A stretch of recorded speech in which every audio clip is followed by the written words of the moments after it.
Bonjour et merci de la fidélité renouvelée à Financial Afrique. Voici les dernières news de l'actualité financière du continent.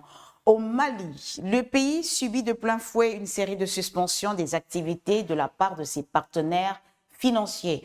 En arrêtant le 25 mai dernier le président Bandao et le premier ministre de la transition Mokhtar Ouane, le désormais nouveau président malien par intérim, Assimi Goïta, n'avait pas pris en compte la réaction sonnante et trébuchante du système financier international. Ainsi, la Banque mondiale, tête de file des partenaires technico-financiers de Bamako, a depuis vendredi 4 juin suspendu ses décaissements envers le pays du Sahel et ce jusqu'à la clarification de la situation.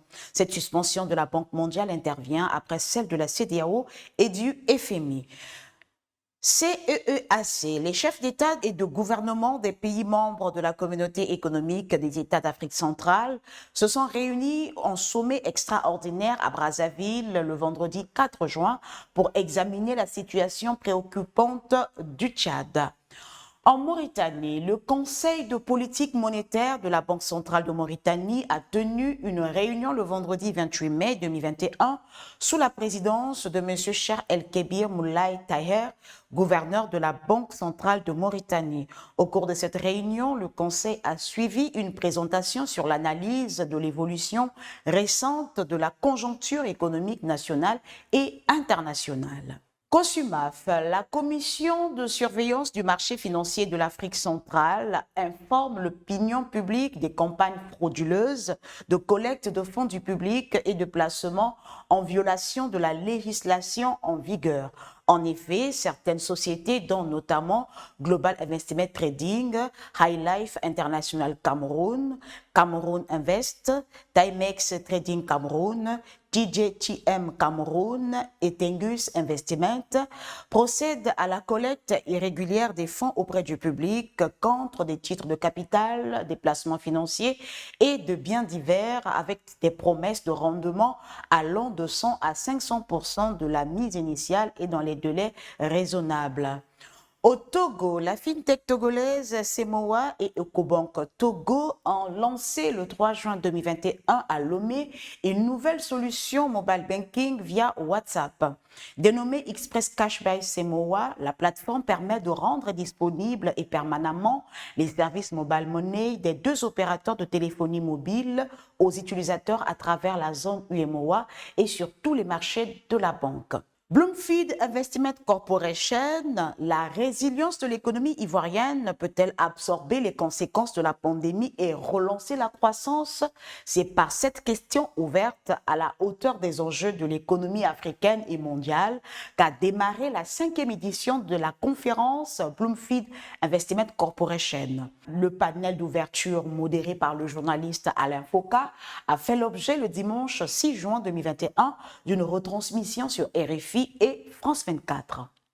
La crypto-monnaie, le Bitcoin a vu sa valeur passer de 64 000 $ en avril à 36 000 $ au 6 juin 2021.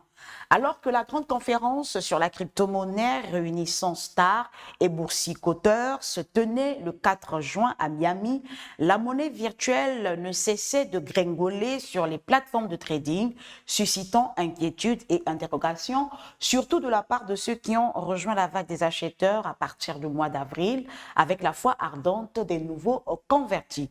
Allons à présent en République démocratique du Congo. Dans la perspective des élections présidentielles de 2023, Noël Nsani Mwadiamvita, ancien candidat à la présidentielle de décembre 2018, a mis le feu aux poudres avec sa proposition de loi spécifiant qu'il faut être congolais de père et de mère pour prétendre au fauteuil suprême et à certaines fonctions.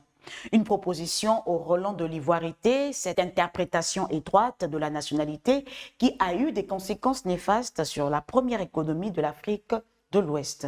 Au Nigeria, le président nigérian a suspendu vendredi 4 juin la plateforme sociale Twitter pour une durée indéfinie. La décision justifiée selon la présidence par des activités du réseau social pouvant saper l'existence de l'entreprise nigériane. Cette suspension intervient après que Twitter ait retiré mercredi un post de Muhammadu Buhari publié un jour plus tôt et menaçant les séparatistes dans le sud du pays. Place à présent à l'éditorial du jour. Le Sénégal dans un nouvel horizon égalitaire à visée universelle. À lire dans Financial Afrique, l'éditorial du docteur Cher Kanté, envoyé spécial du président de la République du Sénégal à propos de l'évaluation externe indépendante de la trajectoire du premier plan d'action prioritaire. Pour finir avec l'agenda, Africarena annonce sa conférence régionale d'Afrique de l'Ouest à Dakar au Sénégal les 22 et 23 juin 2021. Creda sur Connect, forum sur l'inclusion financière et professionnelle destiné aux PME, aux startups et aux entrepreneurs, se tient du 2 au 5 juillet à Lubumbashi, en République démocratique du Congo. Le 28e sommet officiel Afrique-France se tiendra du 7 au 9 octobre 2021 à Montpellier. Pour finir, la 4e édition du Forum international des investissements au Bénin va se tenir du 26 au 27 août 2021 en présentiel sous le thème Bénin, terre de vos projets. Voilà, c'est tout pour les dernières news de l'actualité financière du continent. Merci à toutes et à tous de l'avoir suivi. Excellente lecture sur financialafrique.com.